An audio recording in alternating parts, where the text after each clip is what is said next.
Watch Tristan Thompson allegedly expecting baby number 3. Get in, loser, because we're revealing some seriously juicy secrets about Mean Girls. It might be hard to believe, but the iconic movie turned 17 earlier this year. Released in April 2004 and starring Lindsay Lohan, Rachel McAdams, Amanda Seyfried, Lacey Chabert and Lizzie Kaplan, Mean Girls quickly became a pop culture phenomenon. To this day, it's the reason we wear pink on Wednesdays. Why we're celebrating October 3rd today, and why we've been questioning whether butter really is a carb. But did you know that the film, written to perfection by Tina Fey, initially had a very different, far less fetch title? Or that 2 other plastics were initially set to play Queen Bee Regina George before McAdams secured her breakout role? Oh, and a different actor was all set to play the dreamy Aaron Samuels, until he got fired at the table read. So, you agree? You think these facts are really wild? Break out your burnt book and unwrap a Caltine bar or 2 to snack on while checking out these totally Grool behind-the-scenes facts about Mean Girls in honor of Seyfried's birthday December 3rd. Lilo didn't want to be Katie. When director Mark Waters, who directed Lindsay Lohan in Freaky Friday, visited her in Toronto while she was filming Confessions of a Teenage Drama Queen, he asked her if she wanted to be in his movie, she recalled to Entertainment Weekly in 2014. And she had one role on her mind. I wanted to play Regina. I had just played in Confessions and Freaky, not the cool girl in school, she told the publication. I was still 17 years old and I wanted to be the cool girl on set, but between the trouble finding a Katie strong enough to go up against her Regina and the huge success of Freaky Friday, it became clear to the powers that be that a change was necessary. Sherry Lansing, who was heading Paramount at the time, told us, we have to have Lindsay play the lead in Mean Girls. It's just not going to work having her play the villain, because she now has an audience that won't accept that, Waters told Vulture in 2014, revealing it was up to him to break the bad news to the actress. Lindsay kind of begrudgingly said, okay, I guess I'll play the lead. At least I get to have more lines. And Rachel McAdams did. Before Waters swapped Lohan out of the Regina role, he had several actresses come in and read opposite her as Katie. One of them was 24-year-old Rachel McAdams. I remember watching her do the scene, Waters told Vulture, and after it was over, I told her, I think you're a movie star, but you're way too old for this character. You just aren't going to be able to play the ingenue. And she said, no, I understand, I get it.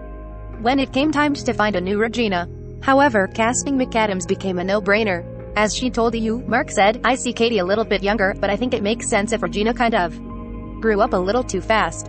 An alternate Regina. Before McAdams could be handed the role of Regina, however, she had to sway the director away from another future co-star, Amanda Seyfried. The Mamma Mia actress was a serious favorite for the villainous lead prior to becoming the delightfully daft Karen.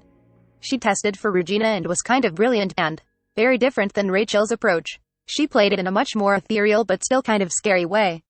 She was more frightening, but oddly, less intimidating. Water recalled, before adding that it was producer Lorne Michaels who suggested her for the dumb girl. He continued, so she came in and read it and nailed it, and we got the best of both worlds. A fight for Tim and Amy. While it seems impossible to imagine Mean Girls without SNL legends Tim Meadows and Amy Poehler in the roles of Mr. Duvall and Mrs. George respectively, Waters admitted that Paramount was wary. It's weird, but Paramount had a nervousness about Saturday Night Live, he told Vulture. They'd been burned on some Saturday Night Live movies that had come from Lorne Michaels, so they didn't want many Saturday Night Live actors in Mean Girls because then it might feel like an SNL movie and people might shy away from it. Meadows, who'd starred in the flop adaptation of Ladies' Man for Paramount, took a lot of fighting with the studio, he added. An unlikely rap guide. It's a good thing that Waters got Poehler cast because she wound up being integral in bringing mathlete Kevin Napor's talent show Rap to life. In fact, Faye left it up to her former Weekend Update co-anchor to pen the bop for actor Rajiv Surendra. She'll actually give credit to Amy for this because Amy is more of the rap person, Waters revealed. Amy definitely coached him on how to do the rap, and she actually gave him some of the moves and choreography for it. If you don't believe it, check out this YouTube video of Poehler from 2004 in which she performs the rap with Faye and Lohan acting as her hype women. The original title. The name Mean Girls is just so perfectly perfect, but there was a time when the movie was called something else entirely. Our original title was Homeschooled. We're going to make it about someone who's been homeschooled their whole lives and then has to navigate high school, Waters told the New York Times in 2014. Luckily, a shift in the overall idea brought about a change in name. Then we came up with the Africa concept, he continued, which was a real boon, because we could compare the kids' behavior to animals. The original rating. When Paramount handed Mean Girls over to the MPAA for the ratings board, they tried to slap a teen comedy with an R rating, if you can believe it. And the studio had to fight back to ensure that the intended audience for the movie could actually go out and see it. Even in the PG-13 movie, we had to take a lot of things out, Faye told Variety in 2018. I remember thinking, if this was a movie about a boys' school, is your cherry popped? Wouldn't have to come out. That line was replaced with the much tamer is your muffin buttered. Not everything was a concession on the filmmaker's end, however. The line in the sand that I drew was the joke about the wide-set vagina. The ratings board said, we can't give you a PG-13 unless you get that line. We ended up playing the card that the ratings board was sexist because Anchorman had just come out and Ron Burgundy had an erection in one scene, and that was PG-13, Waters told Vulture. We told them, you're only saying this because it's a girl, and she's talking about a part of her anatomy. There's no sexual context whatsoever, and to say this is restrictive to an audience of girls is demeaning to all women. And they eventually had to back down. An alternate Aaron. While it was Jonathan Bennett who was lucky enough to ask Lohan what day it was, October 3rd, there were a few other contenders for the Aaron Samuels role. In a 2014 interview with Cosmopolitan, Daniel Franzese, who played Damien, revealed that the part originally belonged to a recognizable actor who got himself fired at the table read. This other actor hadn't shaved and he didn't take his hat off. He was playing it really cool, Franzese said, afraid to ID the actor and embarrass him. People kept coming over to him like, you should really take your hat off. And then, right after the table read, he got fired and they called Jonathan Bennett, who I guess was their second choice.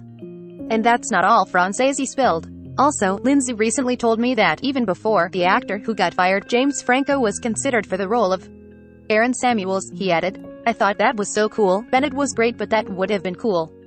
The Fallon connection. While Bennett may not have been the first choice for Aaron, the actor contends that he got the gig because he bore a striking resemblance to Faye's former Weekend Update co-anchor Jimmy Fallon. As he told Huffington Post in 2015, she said that's exactly 100% true. Tina's math troubles. Aside from writing the movie's killer script, Faye also starred in Mean Girls as math teacher and mathletes advisor Ms. Norberry. But as she told it when it Comito the math jargon she scripted for herself to say, she had no idea what she was talking about. It was an attempt on my part to counteract the stereotype that girls can't do math. Even though I did not understand a word I was saying, she told the NYT back in 2004 before revealing exactly how she made those moments in the script make sense. My friend's boyfriend is a calculus teacher in the Bronx. I took his lesson plans. The real Glenn Coco. As Faye explained to Entertainment Weekly in 2014, I tried to use real names in writing because it's just easier. Case in point, the addressed but hardly seen Glenn Coco, named after her older brother's good friend. He's a film editor in Los Angeles, and I imagine it's a pain in the butt for him, she explained to the publication. Someone said to me you could buy a shirt at Target that says "Here you go, Glenn Coco." That was unexpected. Other characters named after real people. Lizzie Kaplan's Janice Ian, named after the musician who was one of the earliest musical guests on SNL, and Damien, named after Faye's high school BFF and current TV guide writer, Damien Holbrook. Katie, meanwhile, was named after Faye's college roommate Katie Gary. The source material. Mean Girls is based on Rosalind Wiseman's parenting book Queen Bees and Wannabes, Helping Your Daughter Survive Clicks, Gossip, and Other Realities of Adolescence, and since it has no fictional narrative to adapt, Faye was free to draw from her own high school experiences to create a plot while staying true to what Wiseman's book, and the author had remained enthusiastic about Faye's interpretation of her work, except for one minor thing. I do not do trust falls. I have never done trust falls. I will never do trust falls, she told The Atlantic in 2014. I just remember when I saw it the first time being like, Tina, I do not do that. How to get a dog to bite. Remember that scene where Polar's Mrs. George is holding her dog, oblivious to the fact that it's gnawing on her breast implant? Here's how they accomplished that. They pinned a piece of a cocktail wiener into her bra, McAdams told the U. I thought this dog was going to tear her apart. It was very effective. She was such a pro through it. She's trying to do her lines and being so professional, and this dog is chomping on her fake boob. He'll never forget that. Damien's deleted scene. According to Franzese, the original script contained a scene for Damien that was cut before it was even filmed. The original ending shows what happened to Damien after junior year, and he was going to audition for American Idol. Simon Cowell was going to call him chubby and then he was going to run up on the stage and punch him, he told Cosmo. As the actor told the magazine, there were a lot of revisions to the original ending, including a bit where Ms. Norberry busts Kevin G for selling ecstasy, so when she's investigated for being a drug pusher, there are actual drugs in her desk. Janice and Damien convince Kevin G to go to the school board when they discuss her punishment to confess that it was him, but Kevin G never shows up. He continued, so Damien gets on the podium and kind of bulls TS his way through saying it was him to try to protect Ms. Norberry. What could have been Faye famously never considered writing a sequel to the hit film, a decision she's gone on record as regretting now. At the time we did want to start the conversation about the sequel, and for whatever reason I was like, no. We shouldn't do that, she told you in 2014. Now I look back and I am like, why? But now, no, it's too late now. As she told Variety in 2018, however, maybe it's better because we can save all the energy for this. This being the Mean Girls musical she wrote with husband and 30 Rock composer Jeff Richmond that premiered in Washington, D.C. in 2017 before opening on Broadway in April 2018. Nominated for 12 Tony Awards and 9 Drama Desk Awards that year, Faye won Outstanding Book of a Musical at the latter.